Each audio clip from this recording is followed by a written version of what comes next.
Hello, good morning students. I am Anirudh Kumar Shukla. Students, it's lecture number 5. In this video, we are going to discuss about solubility of ionic compound in water and lattice enthalpy, hydration enthalpy, कुछ और भी important topic हैं उनको भी हम लोग discuss करेंगे students. सो इसमें जो पहला दिया है हेडिंग देखिए, solubility of ionic compound in water. Water में आयनिक कंपाउंड की सॉल्बिलिटी हम लोग कैसे कंफर्म करेंगे। तो क्या दिया है देखिए, दिया है the solubility of ionic compounds in water depend upon two factor mainly. Water में किसी भी आयनिक कंपाउंड की जो सॉल्बिलिटी है, ठीक है, वाटर में किसी भी आयनिक कंपाउंड की जो सॉल्बिलिटी है वो डिपेंड करती है उसके टू फैक्टर पर। मेन कौन कौन मेन फैक्टर हैं? नंबर 1 जो पहला फैक्टर है उसकी लेटिस एंथैल्पी पे डिपेंड करेगा। बात अच्छे से समझिए बेटा, वाटर में किसी भी आयनिक कंपाउंड की सॉल्बिलिटी डिपेंड करती है उसके टू फैक्टर पर कि आयनिक कंपाउंड की लेटिस एंथैल्पी क्या है और दूसरी वाटर आयनिक कंपाउंड की हाइड्रेशन एंथैल्पी क्या है। ठीक है, इसके ऊपर डिपेंड करती है किसी भी आयनिक कंपाउंड की वाटर में सॉल्बिलिटी। तो चलिए हम लोग लेटिस एंथैल्पी पहले डिस्कस करते हैं। What do you mean by lattice enthalpy? Lattice enthalpy क्या है? एंथैल्पी को बेटा हीट बोलते हैं। क्या बोलते हैं? Heat.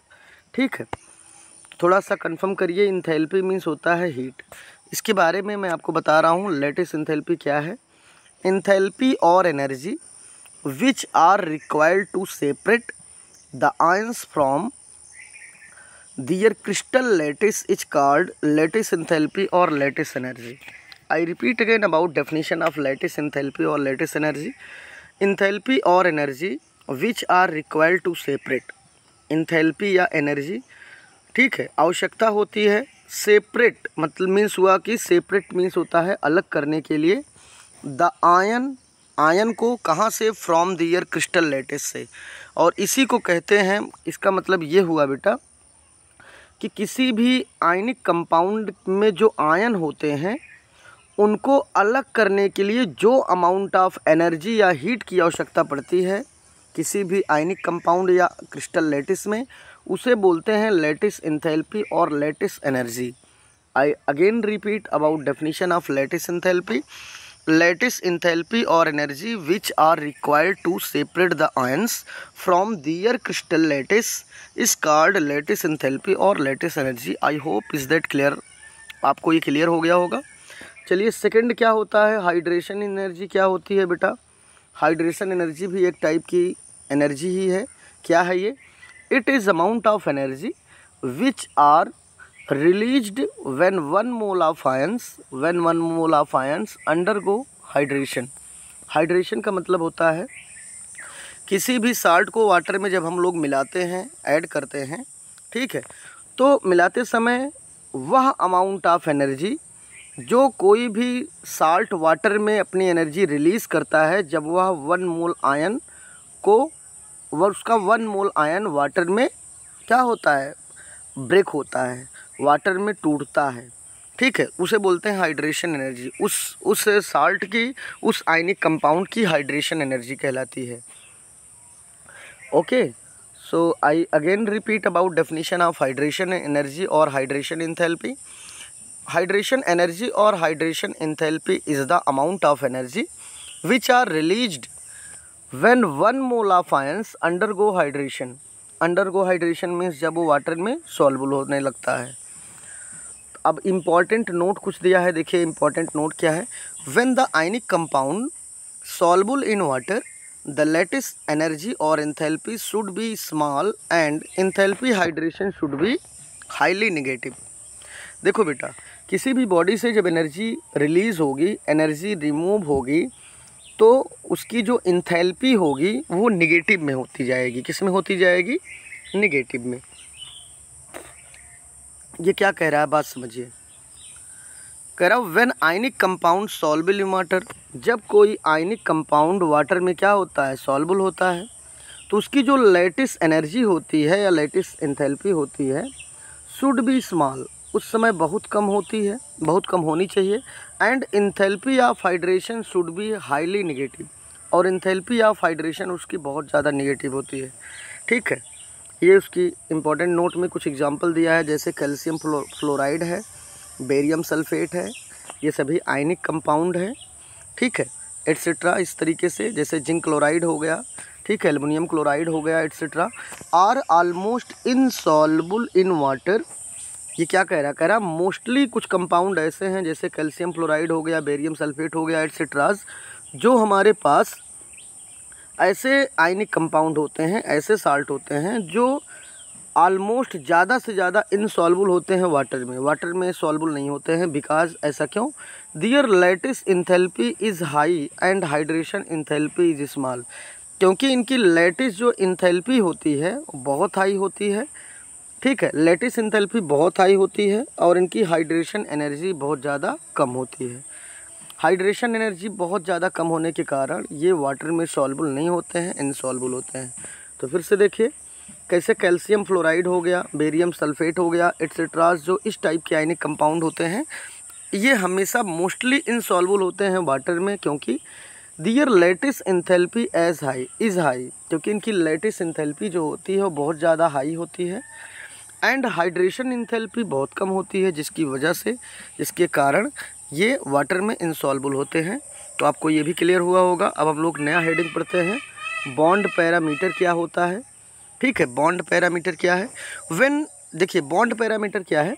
Covalent bond are characterised by the parameters.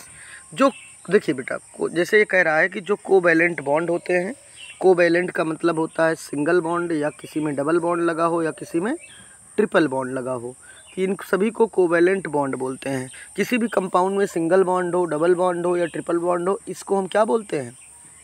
इसी को हम लोग बोलते हैं कोवैलेंट बॉन्ड। क्या बोलते हैं? Covalent bond. अब ये कह रहा है कि covalent bond are characterised by the parameter. जो कोवैलेंट बॉन्ड होते हैं वो पैरामीटर के द्वारा कैरेक्टराइज होते हैं, जैसे कि सच एज, जैसे उसकी बॉन्ड लेंथ हो गई, बॉन्ड एंगल हो गया, बॉन्ड इंथैल्पी हो गई, आर कॉल्ड बॉन्ड पैरामीटर। इन्हीं को बोलते हैं bond parameter. I repeat again about definition of bond parameter. Bond parameter means ये होता है कि किसी भी कंपाउंड में जो एटम है उनके बीच में उनकी बॉन्ड लेंथ क्या है, बॉन्ड एंगल क्या है, बॉन्ड इंथैल्पी क्या है। ठीक, और इन सभी चीज़ों को हम बोलते हैं उस कंपाउंड में उसके बीच का बॉन्ड पैरामीटर। जैसे किसी भी कंपाउंड में एटम के बीच में उनका, दो एटम के बीच में उनके बॉन्ड एंगल क्या है, बॉन्ड लेंथ क्या है, उनकी बॉन्ड इंथैल्पी क्या है। ठीक है, इसको बोलते हैं बॉन्ड पैरामीटर। क्या बोलते हैं बेटा? Bond parameter. तो ये क्या है, बात समझिए। कह रहा है बॉन्ड पैरामीटर क्या है? कह रहा है व्हेन कोवैलेंट बॉन्ड, जब कोई भी कोवैलेंट बॉन्ड हो, जैसे single, double or triple, are characterised, वो कैरेक्टराइज्ड किए जाते हैं बाई उनके पैरामीटर के द्वारा, जैसे कि उनका बॉन्ड लेंथ क्या है, बॉन्ड एंगल क्या है, बॉन्ड इंथैल्पी क्या है, और इसी को बोलते हैं bond parameter. Clear now we will discuss. इसमें क्या कह रहा है देखिए, now we will discuss about following. अब हम कुछ चीज़ों को डिस्कस करते हैं, जैसे कि पहला टॉपिक है बॉन्ड लेंथ क्या होता है। तो bond length is defined as the equilibrium distance between nuclei of two bonded atom.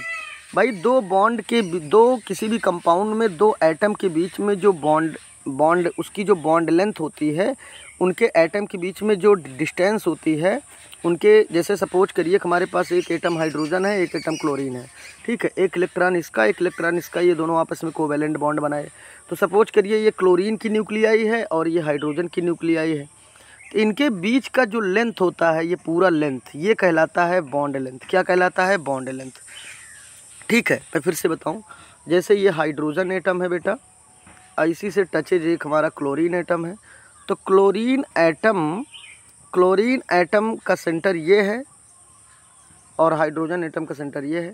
तो इनके बीच का जो ये डिस्टेंस होती है, ये डिस्टेंस कहलाती है दोनों एटम के बीच की बॉन्ड लेंथ। ओके, तो वही बात ये कह रहा है बॉन्ड लेंथ क्या है। कह रहा bond length is defined as the equilibrium distance. ठीक है, इक्विलिब्रियम डिस्टेंस जो एक फिक्स डिस्टेंस हो between nuclei of two bonded atom. दो बॉन्डेड एटम के बीच की दो बॉन्डेड एटम में जो न्यूक्लियाई है, जो उसका सेंटर है, उनके बीच की जो डिस्टेंस है इक्विलिब्रियम डिस्टेंस है उसे हम बोलते हैं बॉन्ड लेंथ। क्लियर। अब ये कुछ इंपॉर्टेंट इसमें पॉइंट हैं, उनको क्लियर करिए। जैसे दिया है first point, bond length are measured by spectroscopic. Bond length को हम लोग स्पेक्ट्रोस्कोपिक की हेल्प से मेज़र करते हैं। अगला दिया है bond length is equal to sum of ionic radii. क्या कह रहा है, bond length is equal to, जैसे बॉन्ड लेंथ, जैसे दो एटम है बेटा ये, तो दो एटम का सेंटर ये है, एक एटम का सेंटर ये एक है, तो देखो इसकी रेडियाई ये हुई और इसकी रेडियाई क्या हो जाएगी, दूसरे एटम की रेडियाई ये हो गई। तो दोनों की रेडियाई अगर हम सम कर दें तो टोटल क्या कहलाएगी, बॉन्ड लेंथ। क्या कहलाएगी, दोनों एटम के बीच की बॉन्ड लेंथ।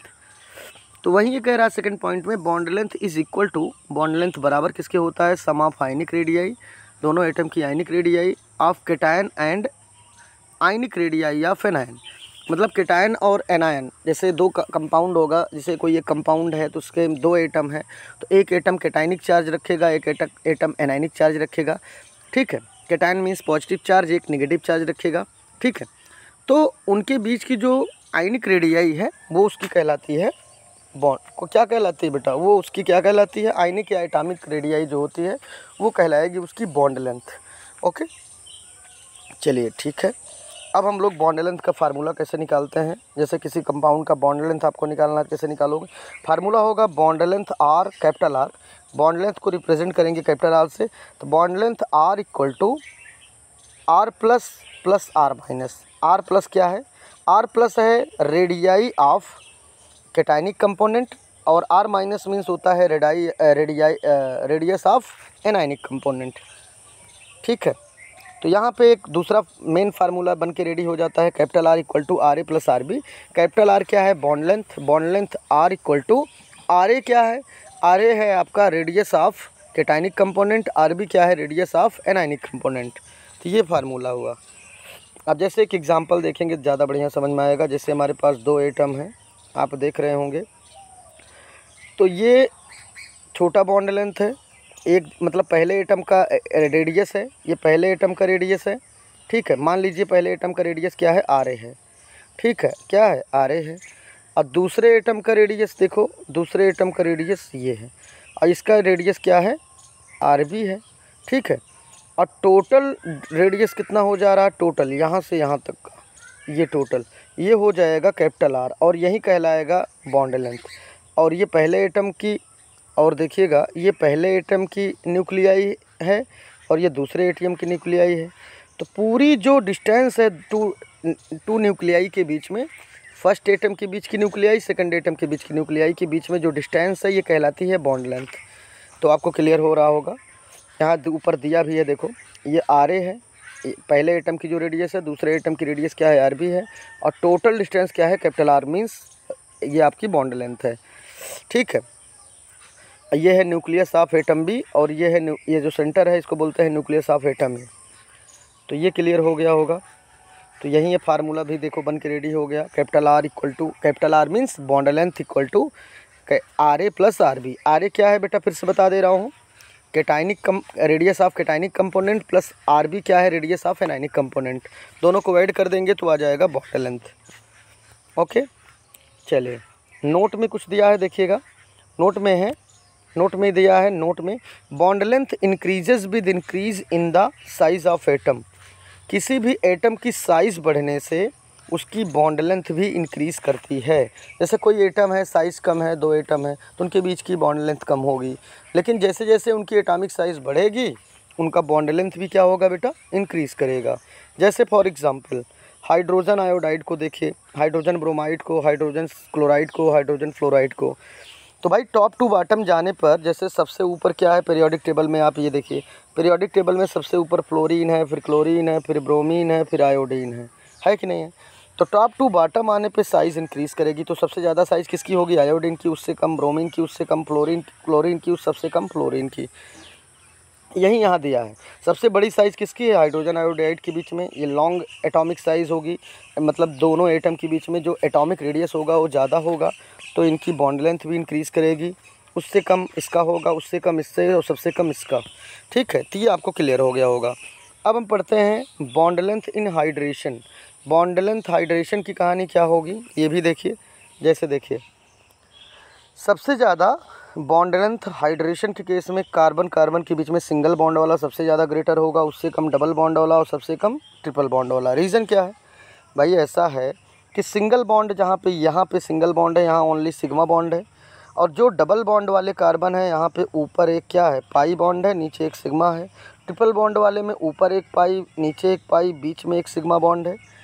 तो भाई देखो, ब्रेक कराओगे तो दोनों ब्रेक तो हो जाएंगे, लेकिन कम्प्लीटली ब्रेक नहीं होंगे, क्योंकि बीच में एक सिग्मा पड़ा हुआ है और यहाँ पे केवल सिग्मा बॉन्ड है। तो आप केवल सिग्मा बॉन्ड को ब्रेक कर सकते हो और एटम अलग अलग हो सकते हैं, लेकिन यहाँ पे कम्प्लीटली एटम कभी भी अलग नहीं हो सकते हैं, क्योंकि आप ब्रेक कराओगे तो पाई बॉन्ड वीक बॉन्ड होता है, तो ब्रेक तो हो जाएगा, लेकिन बीच में सिग्मा बॉन्ड बना रहेगा।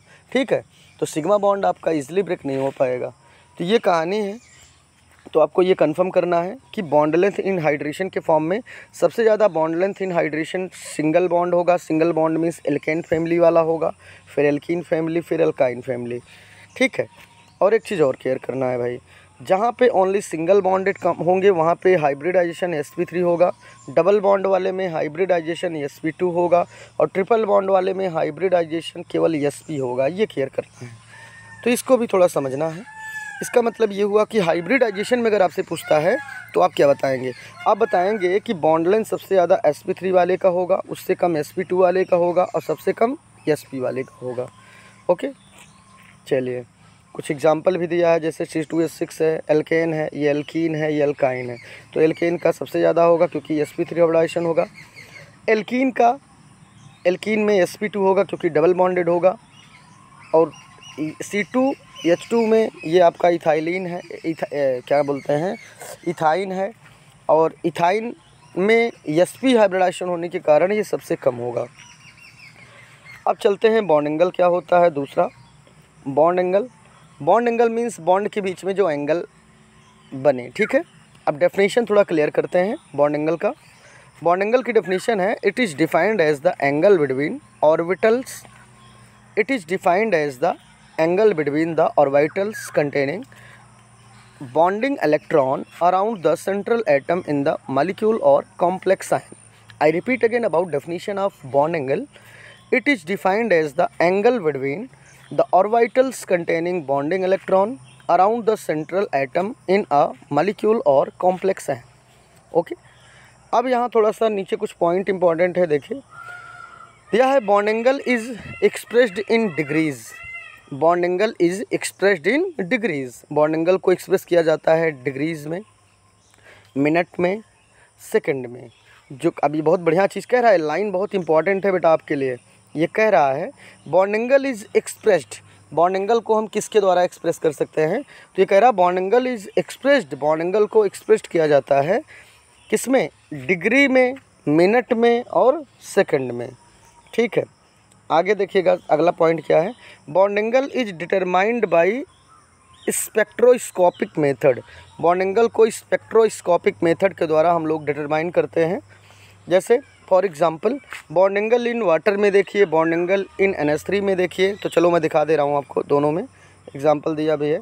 जैसे वाटर मालिक्यूल है, ये वाटर मालिक्यूल है, तो इनके बीच का जो बॉन्ड एंगल होता है 104.5 डिग्री। किसी वीडियो में मैं इसको बताया भी था।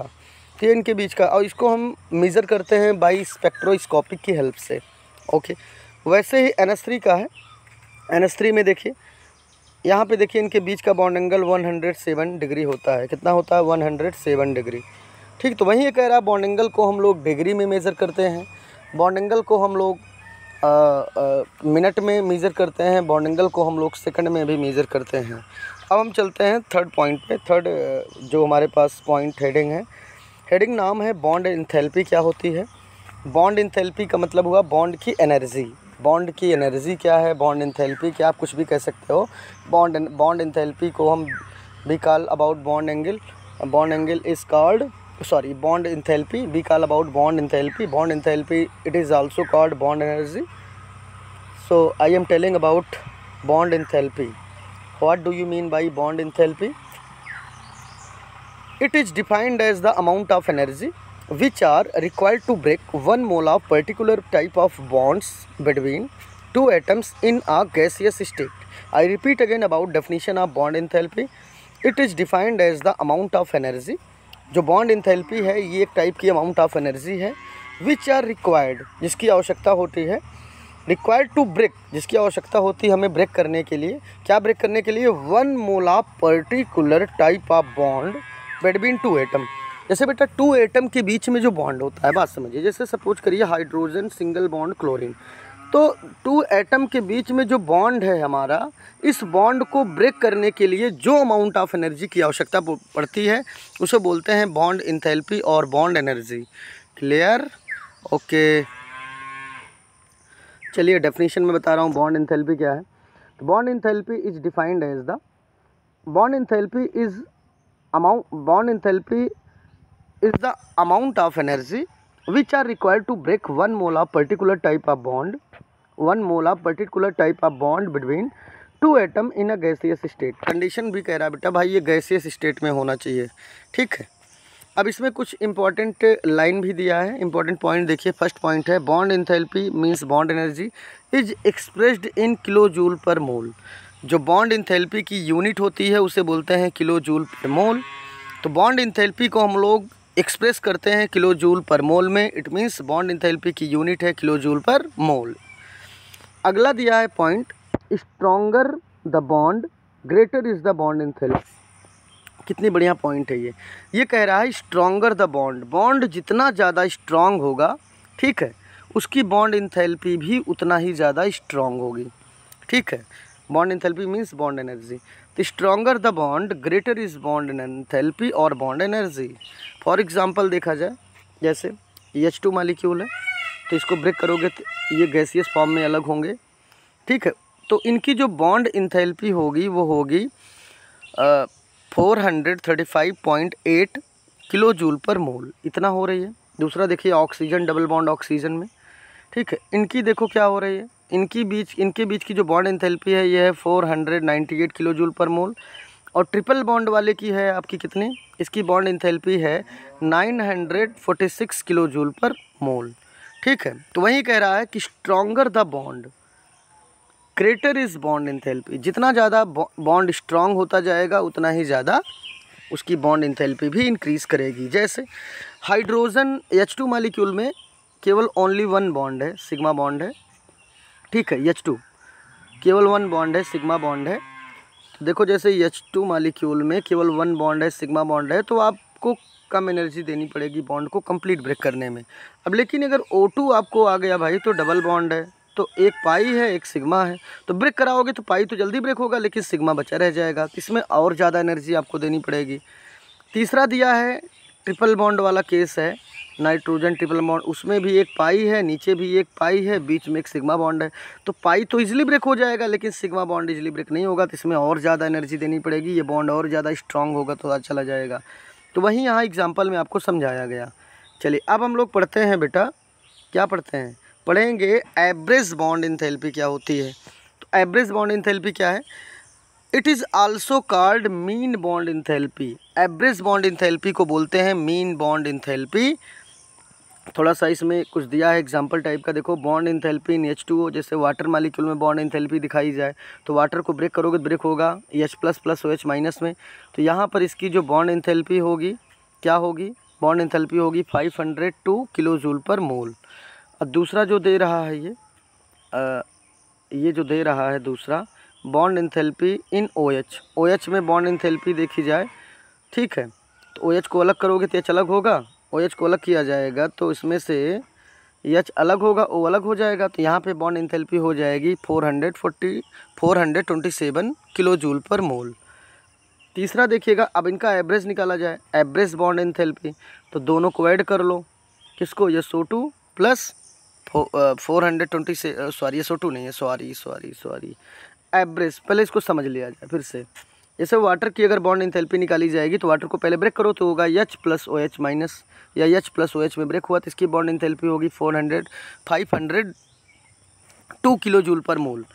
और दूसरा अब हम लोग OH का निकालते हैं, OH में भी अभी तो अकेला अलग हो गया, लेकिन यहाँ भी 2 एटम है, इनको भी अलग किया जाए तो इनको अलग करेंगे तो H अलग होगा, O अलग होगा, तो यहाँ पे इसकी जो बॉन्ड इंथैल्पी होगी 427 किलो जूल पर मोल। अब एवरेज जब निकालेंगे दोनों को ऐड करके 2 से डिवाइड कर देंगे, तो पहला है 502, दूसरा है 427 डिवाइड बाई 2, ठीक है। तो जो new bond enthalpy, average bond enthalpy आई, वो आई आपका 464.5 किलो जूल पर मोल। क्लियर हुआ? चलिए अब हम पढ़ते हैं बॉन्ड ऑर्डर क्या है बेटा। फोर्थ पॉइंट क्या है? Bond order. बॉन्ड ऑर्डर क्या होता है? देखिए, in the Lewis description of covalent bond the bond order is given in the number of bond between two atoms in a molecule. फिर से मैं रिपीट कर रहा हूँ, about definition of bond order. In the Lewis representation, in the Lewis description, Lewis साहब के जो Levi's जो साइंटिस्ट थे, उन्होंने जो बताया बॉन्ड ऑर्डर के फॉर्म में, लेविस का जो डिस्क्रिप्शन था, और किसका description of covalent bond, covalent means single, double or triple वाली बात हो रही है। तो in the Lewis description of covalent bond the bond order is given by the number of bond. उसमें जो बॉन्ड ऑर्डर है वो किसके द्वारा कह रहा? Bond order is given bye, जो बॉन्ड ऑर्डर है वो दिया जाता है नंबर ऑफ बॉन्ड के ऊपर। किसके? जो बॉन्ड ऑर्डर, किसी भी कंपाउंड का जो बॉन्ड ऑर्डर होगा, उनके एटम के बीच में जो बॉन्ड होगा, तो वो जो उसका अगर बॉन्ड ऑर्डर निकाला जाएगा तो वो डिपेंड करेगा उसमें कितने नंबर ऑफ बॉन्ड हैं। ठीक है। तो वही कह रहा है ये कि in the Lewis description of the covalent bond the bond order is given by the number of bond between two atom in the molecule. किसी भी मॉलिक्यूल में टू एटम के बीच में कितने नंबर ऑफ बॉन्ड हैं। ठीक है। जितने नंबर ऑफ बॉन्ड होंगे वो उसको हम लोग बोलते हैं बॉन्ड ऑर्डर। ठीक है। और जो बॉन्ड ऑर्डर है, इसको हम लोग कंफर्म कर सकते हैं कि एटम के बीच में कितने नंबर ऑफ बॉन्ड्स हैं। क्लियर? जैसे अगर आपको बॉन्ड ऑर्डर बताना हो तो बॉन्ड ऑर्डर आप उनके बीच में जितने नंबर ऑफ बॉन्ड होंगे उतने उसकी बॉन्ड ऑर्डर होगी। जैसे सपोज करिए मॉलिक्यूल हमारे पास H2 मॉलिक्यूल है, इनके बीच में सिंगल बॉन्ड होगा तो बॉन्ड 1 है, 1 बॉन्ड है तो इसका बॉन्ड ऑर्डर 1 हुआ। से O2 मॉलिक्यूल है तो इनके बीच में 2 बॉन्ड है तो बॉन्ड ऑर्डर 2 होगा। N2 मॉलिक्यूल है तो इनके बीच में 3 बॉन्ड होगा, इनका बॉन्ड ऑर्डर क्या होगा? 3 होगा। ऐसे CO के बीच में 3 बॉन्ड है तो इनका बॉन्ड ऑर्डर क्या होगा? 3 होगा। तो जितने बॉन्ड उतने बॉन्ड ऑर्डर। तो इसका मतलब ये हुआ कि किसी भी 2 एटम के बीच में जितने नंबर ऑफ बॉन्ड्स होंगे उतना उसका बॉन्ड ऑर्डर कहलाएगा। अब बॉन्ड ऑर्डर डिपेंड करता है किसी भी 2 एटम के बीच में कितने नंबर ऑफ बॉन्ड्स हैं। ठीक। तो ये हुआ। नोट में कुछ पॉइंट और है, देखिएगा। नोट में दिया है पहला पॉइंट दिया है आइसो इलेक्ट्रॉनिक मॉलिक्यूल। इसका मीन्स समझिए बेटा, आइसो इलेक्ट्रॉनिक क्या होता है? आइसो मीन्स सेम होता है, इलेक्ट्रॉनिक मीन्स इलेक्ट्रॉन। मीन्स बेटा ऐसे टू और मोर atom which contain same electron, 2 या 2 से अधिक एटम, चाहे जितने एटम हो, यदि उनके बीच में इलेक्ट्रॉन, उनके अंदर में इलेक्ट्रॉन्स आपस में सब में बराबर हैं तो उन सबको बोला जाएगा आइसो इलेक्ट्रॉनिक स्पीसीज। क्या बोला जाएगा? Iso electronic species. तो वही बात यहाँ पे हो रही है। ये कह रहा है iso electronic molecules and ions have identical bond order. जैसे आइसो इलेक्ट्रॉनिक मॉलिक्यूल्स, चाहे जितने कोई भी कंपाउंड हो या कोई भी मॉलिक्यूल हो, उनके बीच में चाहे वो आयनिक फॉर्म में हो, आयनिक का मतलब चाहे उनके ऊपर प्लस का चार्ज लगा हो, चाहे उनके ऊपर माइनस का चार्ज, उससे नहीं मतलब है। मतलब ये उससे रखना है आपको कि कई एटम आपके पास हैं। कंफर्म ये करना है कि कई मॉलिक्यूल आपके पास हैं, कई आयंस आपके पास हैं, सब में इलेक्ट्रॉन्स सेम हैं। सब में क्या सेम है बेटा? इलेक्ट्रॉन्स। सब में इलेक्ट्रॉन्स सेम हैं। कई एटम हैं जिसमें सब में इलेक्ट्रॉन सेम है, तो सब में अगर इलेक्ट्रॉन सेम होंगे तो उनके बीच में बॉन्ड ऑर्डर भी सेम आएगा। ये बात हो रही है। पॉइंट में कह रहा है कि आइसो इलेक्ट्रॉनिक मॉलिक्यूल्स और and ions, iso electronic molecules हो चाहे आयंस हो, वह हमेशा सेम बॉन्ड ऑर्डर रखते हैं, आइडेंटिकल बॉन्ड ऑर्डर रखते हैं। ठीक है। चलिए एग्जांपल देखा जाए। जैसे F2 मॉलिक्यूल है तो F2 में फ्लोरीन का एटॉमिक नंबर कितना होता है भाई? 9 होता है। तो एक फ्लोरीन में 9 इलेक्ट्रॉन है तो 2 फ्लोरीन में कितने इलेक्ट्रॉन हो गए? 18 इलेक्ट्रॉन हो गए। अब O2 में देख लिया जाए, ऑक्सीजन का एटॉमिक नंबर कितना होता है? 8 होता है। एक ऑक्सीजन में 8 होगा, ठीक है। और 2 ऑक्सीजन में कितना हो जाएगा? 16। लेकिन माइनस का चार्ज लगा है ऊपर, 2 माइनस का चार्ज है तो 2 इलेक्ट्रॉन और ज़्यादा हो गया, तो 16 2 कितना हो गया? 18। दोनों में इलेक्ट्रॉन्स तो बराबर हैं तो इनके बीच में बॉन्ड ऑर्डर भी क्या होगा? बराबर होगा। ये कंफर्म करना आपको। आगे पॉइंट में कह रहा है N2, CO। N2 में देखा जाए तो जितने इलेक्ट्रॉन उतना CO में है, उतना ही NO+ में है। ठीक है। 14 इलेक्ट्रॉन। ये तीनों जो आपको दिख रहे हैं, तीनों मॉलिक्यूल, आयन और कंपाउंड, ये तीनों ही इनके बीच में मतलब इन तीनों के पास इलेक्ट्रॉन्स सेम हैं, तो इनके तीनों के पास 14 इलेक्ट्रॉन्स हैं। So they are isoelectronic species, इसीलिए इन सबको आइसो इलेक्ट्रॉनिक स्पीसीज़ कहा जाएगा। And each has bond order 3, और प्रत्येक का बॉन्ड ऑर्डर कितना होगा? 3 होगा, जैसे कि आपको दिख भी रहा है। ठीक है, चलो एक टॉपिक और पढ़ लेते हैं और आज इनफ करते हैं वीडियो को, क्योंकि 30 मिनट का वीडियो हो गया है। अगला हेडिंग है रेजोनेंस स्ट्रक्चर क्या है। तो रेजोनेंस स्ट्रक्चर में कुछ कंडीशन होती हैं बेटा। एक कंडीशन आप याद कर लो, रेजोनेंस स्ट्रक्चर की पहली कंडीशन होती है कि कोई भी कंपाउंड हो उसमें मोस्टली, ठीक है, जो पाई बॉन्ड है वो चेंज होता हो। कैसा होता हो? चेंज होता हो लगातार, तो वो रेजोनेटिंग स्ट्रक्चर शो करेगा। और दूसरी कंडीशन, अगर कोई सपोज करिए कि जैसे कि कोई कंपाउंड आपके पास है, उसमें कार्बन कार्बन में सिंगल है, कहीं डबल है, तो ये डबल बॉन्ड बार बार अगर चेंज होता हो तो ये क्या पाई बॉन्ड में कैसे इलेक्ट्रॉन होते हैं आप ये समझिए। जैसे कार्बन कार्बन के बीच में पाई बॉन्ड है, तो इनको बोलते हैं पाई इलेक्ट्रॉन। जो ऊपर पाई बॉन्ड है उसको पाई इलेक्ट्रॉन। तो पाई इलेक्ट्रॉन बार बार यदि डिसलोकलाइज होता हो, ठीक है, बार बार डिसलोकलाइज होता हो, तो उसे हम बोलते हैं रेजोनेटिंग फॉर्म। और एक कंडीशन और है, रेजोनेटिंग कंडीशन आप ऐसे भी बता सकते हो कि जहाँ पे पाई जो इलेक्ट्रॉन है वो हमेशा डीलोकलाइज होता हो बार बार। तो डीलोकलाइज होगा बार बार, तो अपने प्लेस को बार बार लीव करके दूसरे पे जाएगा, दूसरे से फिर अपने पे आ जाएगा। तो ये हमारी कहलाती है रेजोनेटिंग फॉर्म या रेजोनेटिंग स्ट्रक्चर शो करेगा। तो डेफिनेशन देखी जाए रेजोनेटिंग स्ट्रक्चर की क्या है। इन केमिस्ट्री के फॉर्म में, resonance is a way of describing bonding in certain molecule or ion by the combination of several contributing structure. Then these structure are called resonance structure. It is also called canonical structure. I repeat again about definition of resonance structure. In chemistry, resonance is a way of describing bonding in certain molecule or ion by the combination of several contributing structures. Then these structure are called resonance structure. It is also called canonical structure. resonance structure को हम canonical structure भी बोलते हैं। ठीक है, चलिए अब हम आगे कल पढ़ेंगे रेजोनेंस एनर्जी से बेटा। तो today is enough. Thank you for all of you, good luck for all of you. और अच्छे से घर पे रहिए, और स्कूल में आपको जब से बुलाया जाएगा आप लोग स्कूल आइए। और सही पढ़ाई बेटा स्कूल में ही हो पाती है, ठीक है। ऑनलाइन में वो मज़ा नहीं आता है जो मज़ा हम लोग ब्लैक बोर्ड पे आपको सामने आपको ना प्रत्यक्ष पढ़ाया जाए। Okay, thank you for watching my video बेटा। Okay, best of luck for all of you.